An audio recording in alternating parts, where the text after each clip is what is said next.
Hello, good evening everyone. मैं doctor Swati Sharma English सूत्रा में आप सभी का स्वागत करती हूँ। कैसे हैं आप सभी? और मैं आज आप लोगों के लिए लेकर आई हूँ यूपी पीजीटी इंग्लिश का प्रिपरेशन जो चल रहा है, ग्रामर और लिटरेचर। इसमें आज ग्रामर तो नहीं है, लिटरेचर है। ग्रामर का पार्ट बाद में होगा इसमें।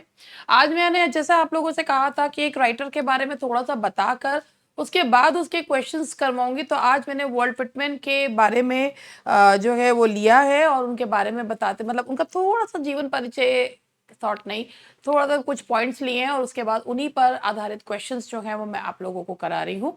यदि आप लोग इंग्लिश सूत्रा के साथ जुड़ना चाहते हैं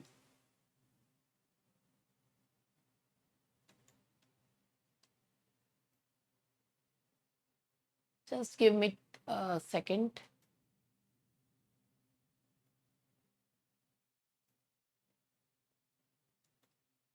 यदि आप इंग्लिश सूत्रा के साथ जुड़ना चाहते हैं तो आप जुड़ सकते हैं। पे देखिए, इस समय अभी एग्ज़ाम आप लोगों का नेक्स्ट मंथ है यूपी पीजीटी का, तो उसके लिए हमारा जो चल रही है इस समय ये है स्कोपम प्रैक्टिस बैच चल रहा है। बेसिकली प्रैक्टिस बैच का मतलब होता है कि यदि आपने तैयारी अच्छे से की हुई है तो आप लोगों के लिए इसमें प्रैक्टिस टेस्ट पेपर्स हैं। हर टेस्ट पेपर को एक्सप्लेन करा गया है। इसमें पीडीएफ में पेपर्स हैं और जो इसके नोट्स हैं, यानी कि जो मैंने वन लाइनर नोट्स, भाई डिटेल्ड नोट्स नहीं, वन लाइनर नोट्स जो हैं वो भी पीडीएफ फॉर्म में है। तो लेकिन ये भाई देखो, अगर आपको लगता है कि यू हैव प्रिपेयर्ड वेल तो गिव इट अ शॉट कि इसको आप ले सकते हैं। 1100 रुपए का है। जैसे मैं हमेशा कहती हूँ कि अगर आप पढ़ाई पे खर्च किया गया पैसा एक इन्वेस्टमेंट होता है, और ये तो बहुत छोटा सा इन्वेस्टमेंट है, जैसे कहना चाहिए कि बहुत ही, अगर हो सकता है कि इससे आपको बहुत हेल्प मिल जाए। इसके अलावा हमारा जो है ये नेक्स्ट जो है वो ये पाइनियर प्रैक्टिस बैच है। इसमें 1200 रुपीज में बहुत सारे जो हैं वो इसमें भाई अभी उसका तो पेपर अभी पोस्टपोन हो गया था, 14-15 मई में होना था, लेकिन यूपी टीजीटी का पेपर पोस्टपोन हो गया। तो ये पाइनियर बैच है। अगर आपकी तैयारी अच्छी है तो आप इसमें लगभग 70 टेस्ट पेपर्स हैं। अब देखो, अगर कोई ये कहता है कि इतने टेस्ट पेपर कैसे करेंगे, इतने वीडियो कैसे देखेंगे, तो भैया तुमसे ना हो पाएगा, तुम रहने दो। तुम्हारे लिए फिर ये है भी नहीं। ये वाकई में उनके लिए है जो कुछ करना चाहते हैं, अपनी जिंदगी में कुछ करके दिखाना चाहते हैं, अपने आप को एक कॉन्फिडेंस का ग्लो अपने चेहरे पे लाना चाहते हैं। ये चीजें उनके लिए हैं, ठीक है जी, जो मेहनत करने से डरते नहीं है।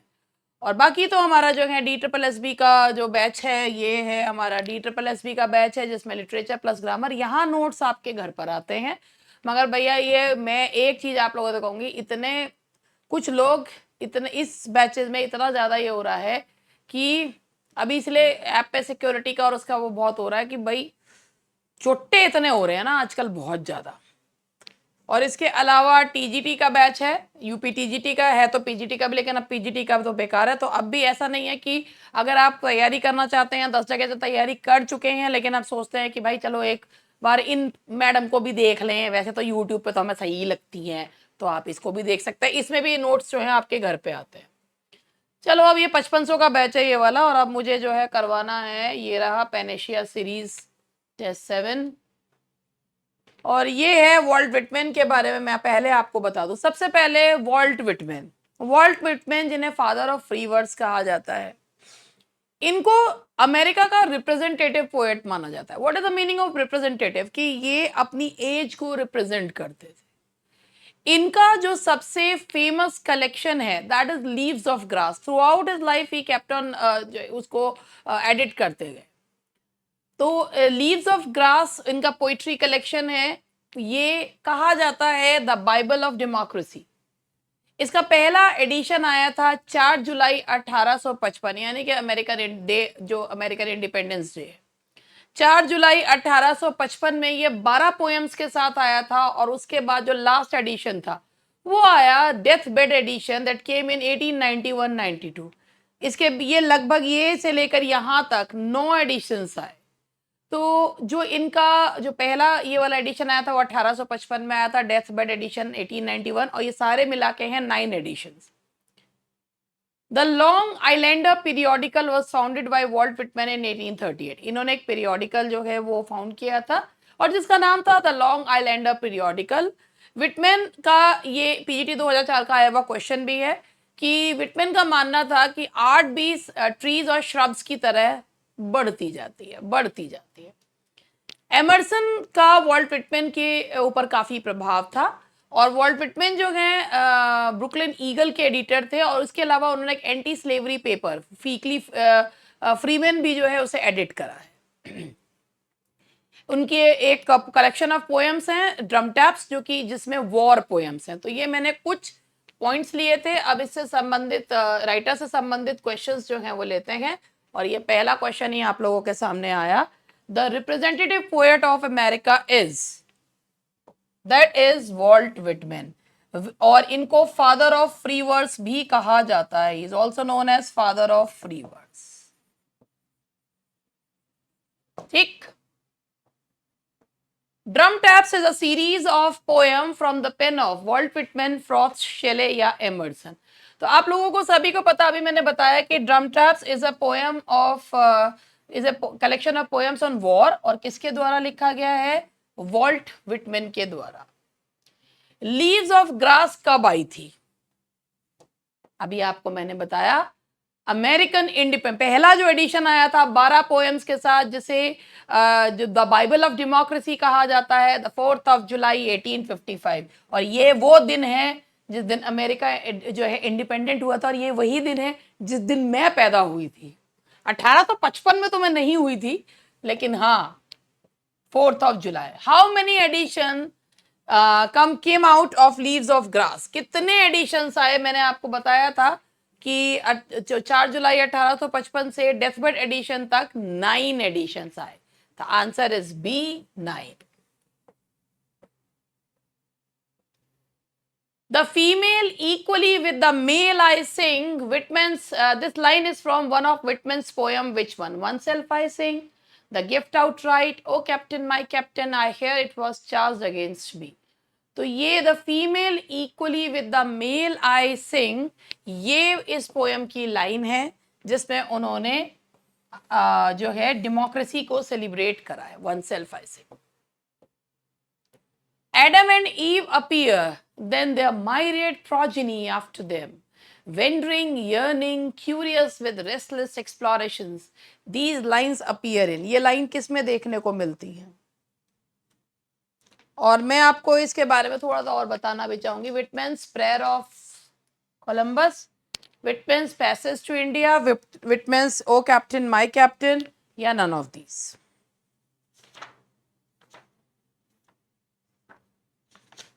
तो अब मैं आप लोगों को जो मुझे बताना है वो पहले मैं आपको ये बता दूं। ये जो लाइन है, ये लाइन है आपकी, that is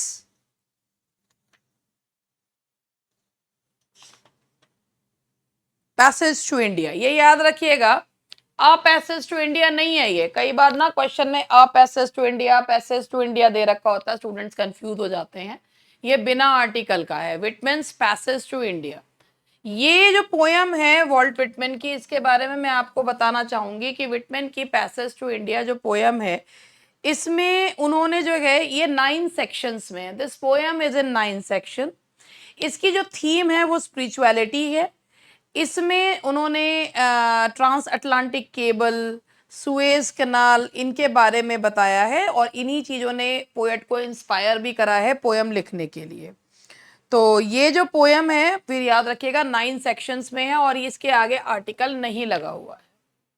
Walt Whitman makes a reference of Suez Canal and wire line across the Atlantic in Prayer of Columbus, Passage to India, On the Beach at Night, या Crossing Brooklyn Ferry। अब आप लोग देखते ही पहचान जाएंगे, ये वही poem है जो मैंने अभी बताया आपको, पैसेज टू इंडिया। और ये कितने सेक्शंस में है? जी हाँ, ये है 9 सेक्शंस में। इसमें थीम क्या है इसकी? The theme is spirituality.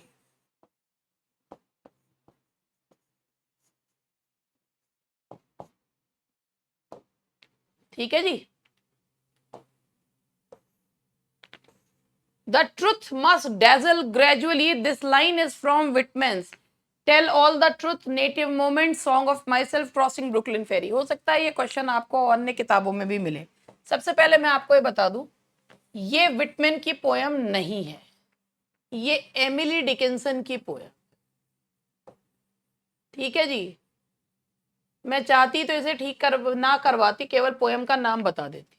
ये विटमिन की पोयम नहीं है, ये एमिली डिकिंसन की पोयम है और ये पोयम का नाम है tell all the truth.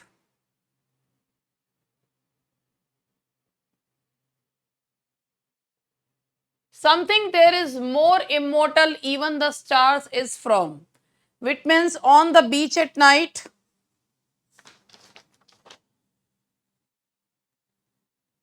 Whitman's Crossing Brooklyn Ferry. Whitman's Passage to India. None. Whitman की तो Passage to India है ही नहीं, Passage to India है. Something there is more immortal, even the stars is from. And that is from. बताओ भैया. And that is from.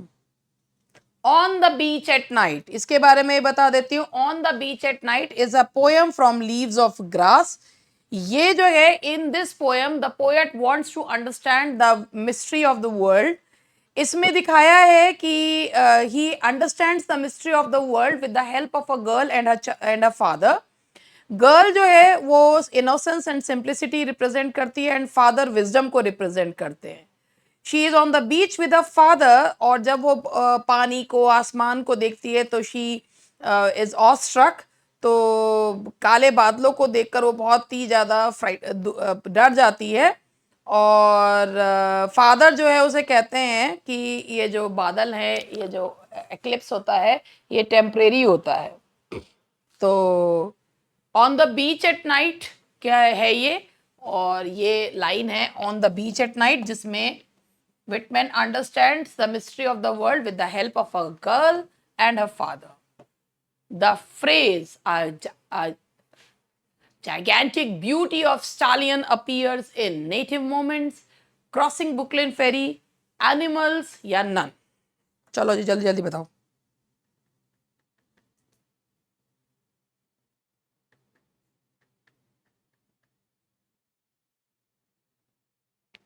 वो दिख रहा है सामने आपको. ये कहा गया है एनिमल्स के लिए ही कहा गया और वही ये पोयम भी है.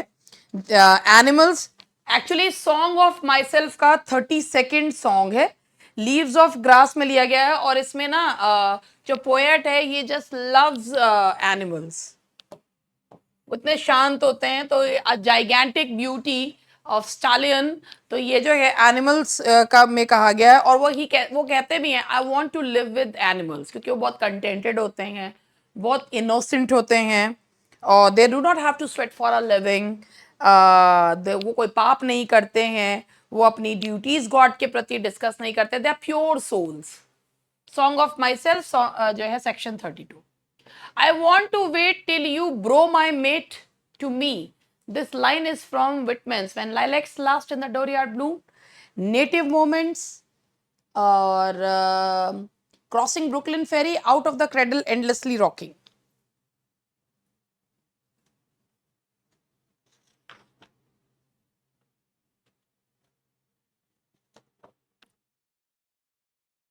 I want to wait till you bro my mate to me. तो ये जो लाइन है ये ली गई है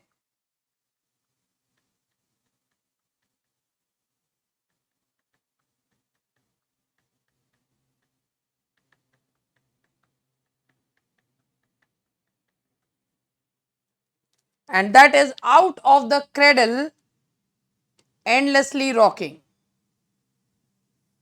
out of the cradle endlessly rocking से ये लाइन ली गई है. I want to wait till you bro my mate to me. Out of the cradle. और इसके बारे में मैं आप लोगों को थोड़ा सा बताना भी चाहूंगी.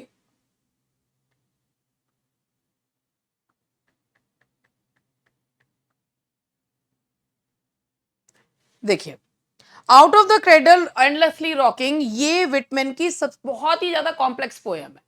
ये लाइन है out of the cradle endlessly rocking से ली गई है और ये विटमैन की बहुत ही complex poem. It is one of the most complex poem that Whitman has ever composed.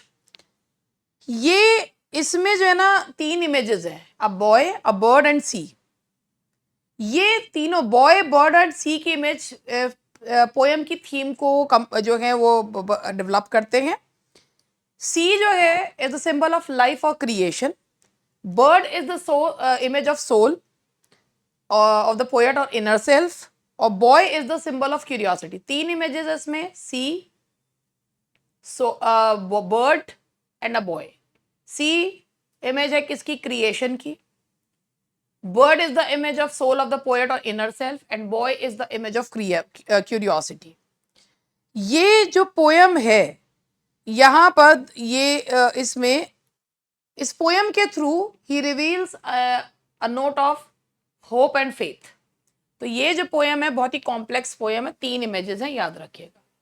Walt Whitman got his didactic novel published in the New World in 1842. What was the title of the novel? Animals, Beginning My Studies, Franklin Evans or The Inebriate, A Tale of the Times? None.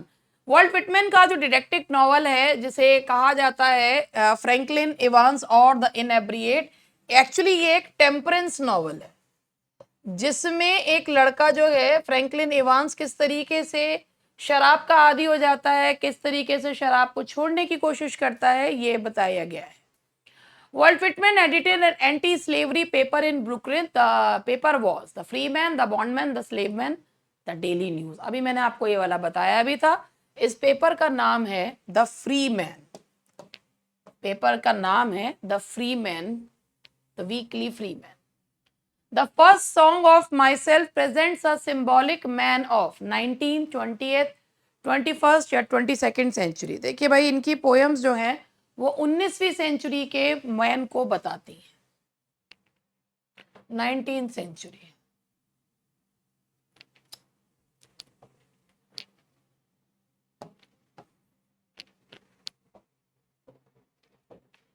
Whitman is wonderfully good, who said?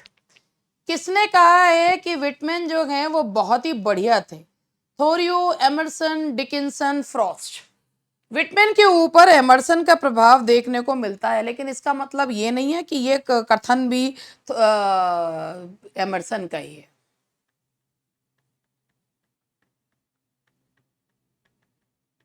तो किसका है?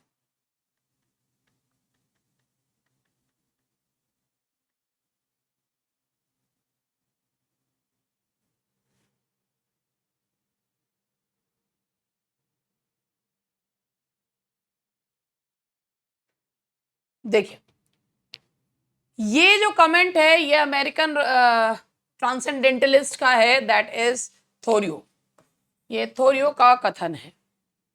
Now the next question is, in 1889 Whitman added a backward glance over travels roads in A Passage to India. A Passage तो है ही नहीं, Passage to India है, याद रखिएगा। November Bow, Leaves of Grass, none. 1889 में विटमैन ने backward glance over travels road जो है जो ऐड किया है वो किसमें किया है? जिस किताब को उन्होंने 9 एडिशंस में आई, जो लगातार जिसे ऐड करते रहे, वो किताब कौन सी है?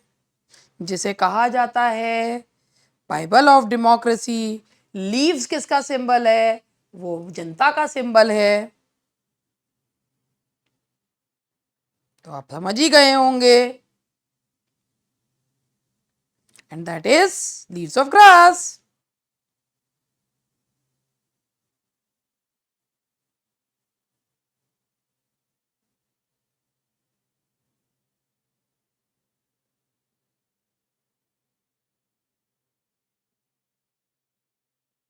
इसके बारे में थोड़ा सा ये है कि ये लीव्स ऑफ ग्रास है, और यहां ये बताना चाहूंगी कि इट इज एन एसे, और ये जो है ना इनके डेथ बेड एडिशन के साथ आया था। ठीक है जी, 1888, 1889। तो ये जो है at the end of 1891-92 edition of leaves of grass, ये एक एसे है।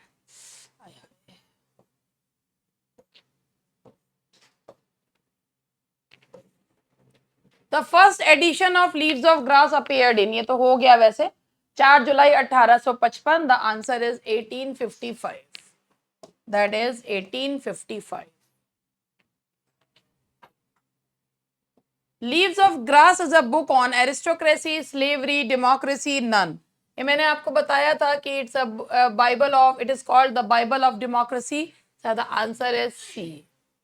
The poem O captain my captain, जो कि एक एलिजी है। सबसे पहली बात, ये एक एलिजी है। किसके ऊपर लिखी गई है? अब्राहम लिंकन के ऊपर लिखी गई है। और इसमें जो है पूरी पोयम में जो है वो एक्सटेंडेड मेटाफर का यूज किया गया है। एक्सटेंडेड मेटाफर का मतलब होता है पूरी पोयम में एक मेटाफर यूज किया गया है शिप का। अमेरिका को शिप से कंपेयर किया गया है। तो ये पोयम जो है कब आई थी? दैट केम इन 1865, 1866, 1867 या 1868। तो ये जो है आपका, वैसे तो आपको पता होगा, ये पोयम आपने पढ़ भी रखी होगी मेरे ख्याल से। ये पोयम जो है ये उसमें लगी हुई भी है, 9th-10th में भी है ये वाली पोयम।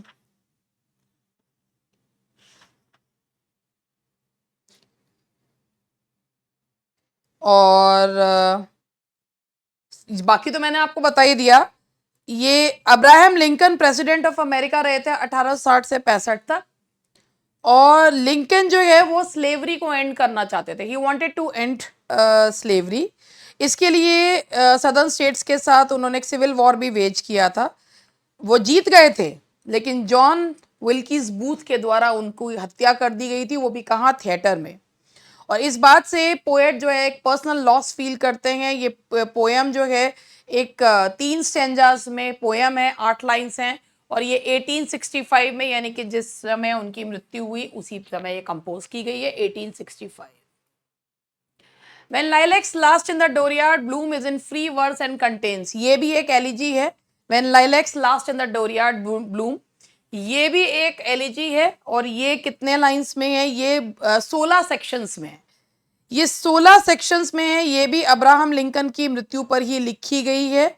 और इसमें जो लाइंस हैं 206 लाइंस हैं। There are 206 lines. ठीक है जी। तो दैट्स ऑल फॉर टुडे। और बाकी मिलती हूँ मैं अब आप लोगों से कल। That's all for today. Bye bye. पढ़ते रहिए, अपने समय को इन्वेस्ट करिए, वेस्ट मत करिए।